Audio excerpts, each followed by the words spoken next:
Hello everyone, welcome back to the White One Auto YouTube channel. And what we have in here today is a 1995 Volvo. What kind of Volvo is this thing? Let's take a look. It is a, what is it? A Volvo 850. And the reason why this car is in the shop is because it doesn't have any heat. It is Michigan here. It is winter here in Michigan. It is very cold. It's about 9 degrees outside. And that makes everyone want to fix their heat when it's 9 degrees outside because it is cold. So the owner told me the car needs a thermostat, and he tried replacing the thermostat, which we're pretty sure is right here. And it's got some Torx bolts. He said that one is coming loose, but this one, you can see he started getting it out and he has rounded it off. So, see how that looks? You see how that one looks.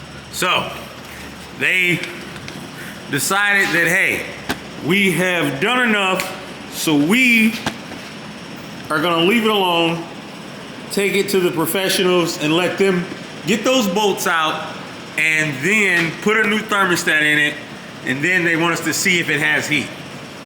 So like I was saying before, this bolt right here is stripped out very bad. This is how it should look. So I think we have enough material left in there to where we can still get it out. And the way we're gonna do that is the size is a number 40 Torx. So what we're gonna use is a good number 40 Torx. And then we're gonna use our impact driver, because what this will allow us to do is to place our socket in there, and then we strike the top of here with a hammer, and you see it says off or on. So you place that in there, that is on, and this way is off. And then you strike the top of here with a hammer, and then that will loosen our bolt to start. So we'll get this other one loose first, and then remove our other. That one came right loose because we were able to get a good shot on it. You see how that thing is spinning now? So let's grab some tools to do that. So what I've taken is, the screw is originally a number 40 Torx. So I've taken a number 45 and driven it into there. Then I'm gonna make sure that my hammer is on, my impact driver is on release, and now it's turning. So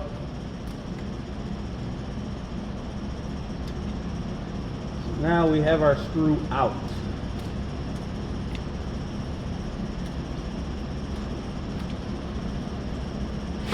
And we are leaking coolant. Let me get our number 40 and finish turning it out of there.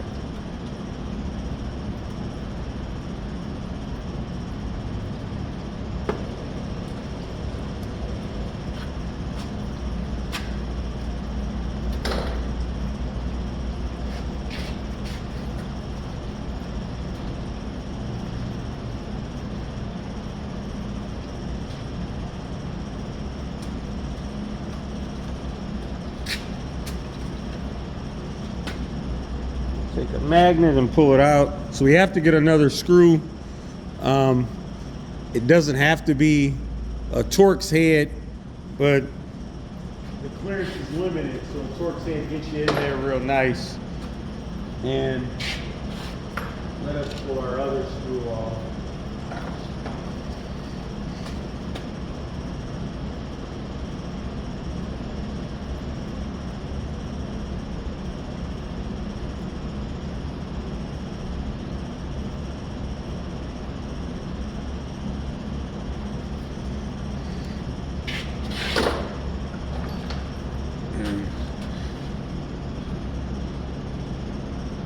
So the good one's on the right, the bad one's on the left. It was focused there just for a second.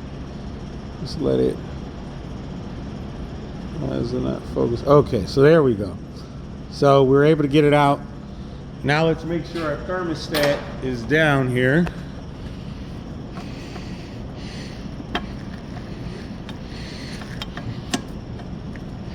And yes, our thermostat is down there. There's our coolant temp sensor.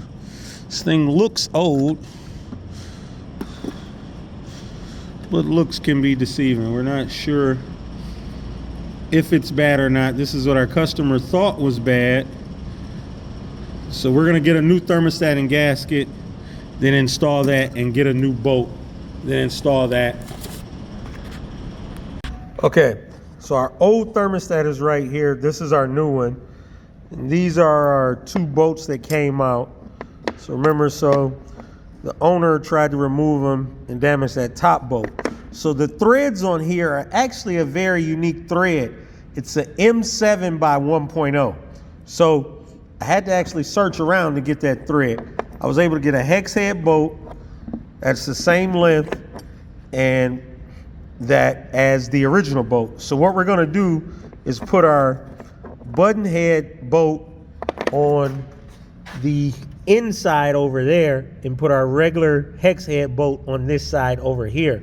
And then you see all that corrosion that's down on that bolt? We are gonna put some anti-seize on there. So we just drop our thermostat in. So it's got an O-ring on it. It seats well. It does look different from our OEM one, but it is the correct temperature range. As you can see, this is a turbo model. So the turbo models and the non-turbo models take different thermostats. I forget exactly, like they give you like the opening and the fully open position of the thermostat. So that's what determines which thermostat it takes. So then our next step is we just sit this back down on here. And that is seated like that. Then we put our bolts in. So let us do that. Remember, like I said, we are gonna put some anti-seize. Let me show you. So we're just using old regular anti-seize. I'd like to call it mechanics glitter because it gets every place just like glitter. So we'll put a little bit of this on our bolt. So we got a little bit on our bolt, and then now we're gonna put it in on our car. So as you can see, we have both our bolts started. And I think what I'm gonna do, I'm gonna pull this one out and put a washer there. So we have both of our bolts in there. And the head on that bolt, although it looks like a 10 millimeter, it is an 11 millimeter. So next, we gotta screw this fitting back down for our fuel line. And then once we have that back down, we have a clip that goes back here to secure it. So let's get that done. So we got our fuel line tightened back down, our clamp back on, our clamp back on back here. Now next we're gonna vacuum fill our cooling system. So this car is running. We don't have a fuel leak. We don't have a coolant leak around our thermostat. So we're just gonna let the cooling system continue to bleed and then see if we have heat. So I had to step away from our Volvo, but we put our airlift on. We were able to pull a vacuum on it. So it's time for us now to fill the cooling system. So the valve is off. We will remove this hose and we will add this one to it. So let me do this. So we are ready to fill. Just need to make sure our hose is submerged. We will open our valves and you can watch the hose fill up to its normal size as the cooling system, which is under vacuum, now sucks in the coolant. And this is my preferred method of filling a cooling system because first off, it lets me know if we have any more leaks. Because if it won't pull down to 25 inches and hold it there, I know we have an issue. You can see how our hose is now full. So this thing is full. So we will disconnect it, close our valves, and then pull this off. Let me get my gloves. We got our airlift off. You can see it looks a little bit cleaner underneath the hood, and that's because we sold some more work on the car than we initially were gonna do. So what we're gonna do is now start up the car, make sure our thermostat was the fix for no heat, which we believe it was. That's what our customer told us. And they needed a thermostat anyway after they broke that bolt off. So we'll start this thing up.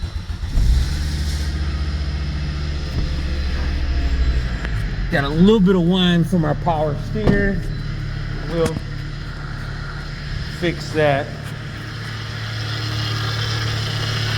So we just need to check the level here.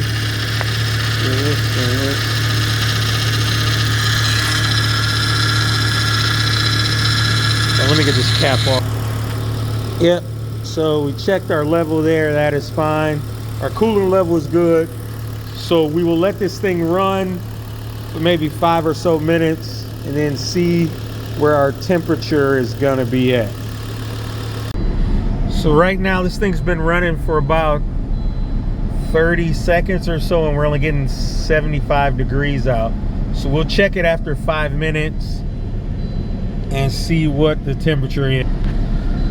So we've had this thing running for about 5 minutes. Temperature is coming up fine. So let's see what kind of temperature we got coming out the vents. 106, so that is good for where we're at, the coolant temperature that we're at in just 5 minutes of idling. So in essence, our 1995 Volvo 850 is now complete. We have changed our thermostat. We got that strip bolt out. There's a strip bolt back there. So we put a hex head bolt in here. And remember, these bolts here are a unique thread pitch. They were an M7 by 1.0. And so this thing here is all wrapped up. Our airlift pretty much confirmed that we don't have any leaks and we have heat. We are ready to call our customer and let them know that it's ready to pick up. So thank you for continuing to like, subscribe, and follow us here at White One Auto. Thank you.